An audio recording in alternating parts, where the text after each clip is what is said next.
Alright, so what we're looking at here is what might be considered my early DOS era gaming computer. This is a Packard Bell Force 4650. Now I need to do some work to it. In fact, I've been kind of running it in an unpleasant way for quite a while, for a couple days now.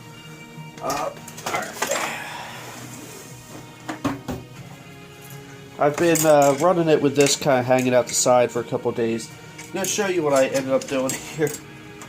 Now, yes, I'm aware that the adapter is sold. Yes, I'm aware that they're cheap. However, they did not have them as available as I needed it. So, I cut a standard 4-pin Molex to SATA connector. Took 5 pieces of heat shrink. 4 individual pieces of heat shrink on the wire, and then one that was bigger around all of them. Works just fine. What this is a compact flash to IDE adapter. And what I'm going to do, I want to make sure it works. I tried the adapter. I was having some issues the other day. It kept locking up during boot, and it turns out it can't handle a 8 gig card. So I even switched out the cable, thinking maybe the cable was bad or something. But I left the hard drive in there. I mean, I don't really need it, but hey. Now what's nice about this is, if I choose to, I can get another compact flash, reformat it with everything I want with different software, and right out the back, just yoink. And this is a Kingston 4 gig card, which seems to work just fine. So what I'll do is I'll plug this back in. But I thought you guys might appreciate my handiwork on that cable. Yeah, they're available, but you know, no place can get it to you at 2 o'clock in the morning the day you want to mess with it. Alright, so I need to pull the other side cover off, because I need to swap out the CD drive. Having a hard time getting used to some things. I say a lot there, but the CD drive that's in it obviously is not original to the computer, nor is the CD drive that I'm going to put in it. The one that's in it, the factory one quit working. It would work sporadically. So I had to find one that actually worked more than every once in a while. The problem with this one is you occasionally have to give it a love tap to get it to work. So what I'm going to do is hope that the one I have sitting here on my desk right now actually works. It's a 52X. I thought that was broken.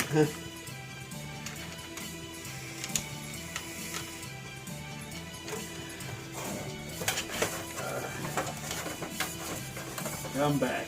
There we go.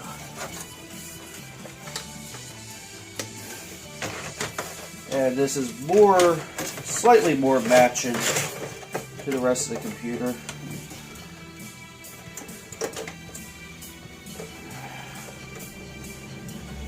Funny thing, you know, I know there are some people, and I'm pretty sure that some of them do not watch my channel, but they're very Packard Bell enthusiasts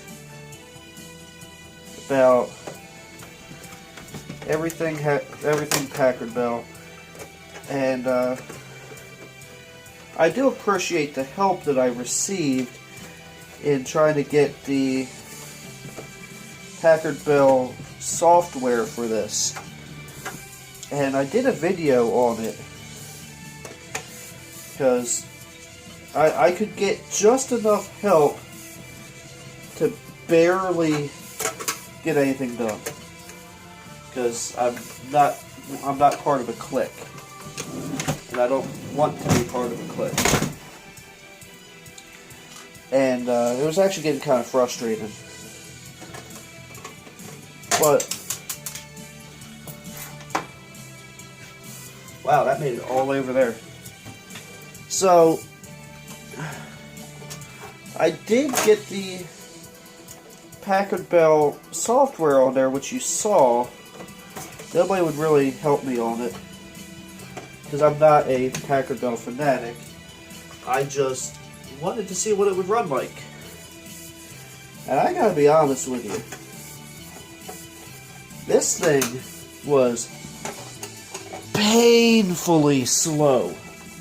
And that's an understatement as to what this thing ran like with the Packard Bell software. So what I ended up doing is I put, I'll try to show you real quick. I want to try the Packard Bell sound mode for one. And that, it worked. But I ended up putting Sound Blaster 16 back in it. Well, not back in it. And then put a vanilla Windows 95B on it. And I'll tell you what, night and day difference. And then I put compact flash adapter in it, and that was even better.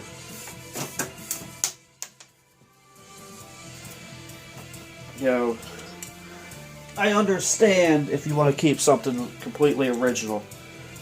I'm not judging that. You know, I mean, that's admirable even. But honestly, I couldn't see wanting the system to run like that.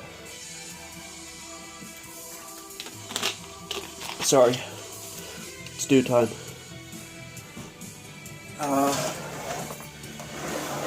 So, gotta get this thing back together. I thought you might like to hear me ramble. Some of you do, some of you don't. Some of you will hate me for it. That's okay. I can't please everybody. And I'm just doing the best I can as a regular dude. Sorry, I'm getting the screws for the bottom here. So here's what I'm going to do now. I'm actually going to throw in what I'm going to do is I'm going to throw this back together, and then I'm going to take it to the living room where I had it, and what I'll do is I'll bring up, I have the ability to record the VGA coming out of it. And that's what I'm going to do. I'm going to show a couple games on it. I'm not going to go crazy on it. Actually, I've already got some that's recorded that I'll go ahead and put on there, which actually some of you have already seen. Some of these screws are actually stripped. Like the screws themselves are.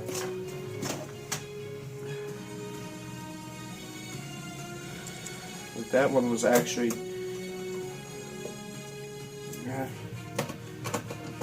I've noticed that some of these are not, it's almost like they're not normal screws, but it's good enough. Anyway, so I'm going to stop rambling for now. I'm going to get this thing back together, and I'll see you in a few minutes with some footage that's being recorded. Alright, sorry about the lighting, but I just thought of this as I was getting this room taken down. Despite there being several videos on this computer, I figure I probably should tell you the specs. Which it's a Pentium, 120 megahertz, 8 megs of RAM. It originally had a 1 gig hard drive, now has a 4 gig compact flash. And now it's got a 52x CD-ROM, which hopefully works. Obviously, it's got a floppy drive. Actually, I should have replaced that dang floppy drive, because that thing's been acting a little strange. But yeah, that's pretty much it. It gives you all the different crap that this thing came with, which, by the way, is just crap. So, anyway, so that's what it is. And, hopefully this will actually come out alright.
In the age of chaos, two factions battled for dominance. The kingdom of Azeroth was a prosperous one. The humans who dwelt there turned the land into a paradise. The Knights of Stormwind and the clerics of Norsha Abbey roamed far and wide, serving the king's people with honor and justice. The well-trained armies of the king maintained a lasting peace for many generations. Then came the Orcish hordes. No one knew where these creatures came from, and none were prepared for the terror that they spawned. Their warriors wielded axe and spear with deadly proficiency, while others rode dark wolves as black as the moonless night. Unimagined were the destructive powers of their evil magics, derived from the fires of the underworld. With an ingenious arsenal of weaponry and powerful magic, these two forces collide in a contest of cunning, intellect, and brute strength, with the victor claiming dominance over the whole of Azeroth. Welcome to the world of Warcraft.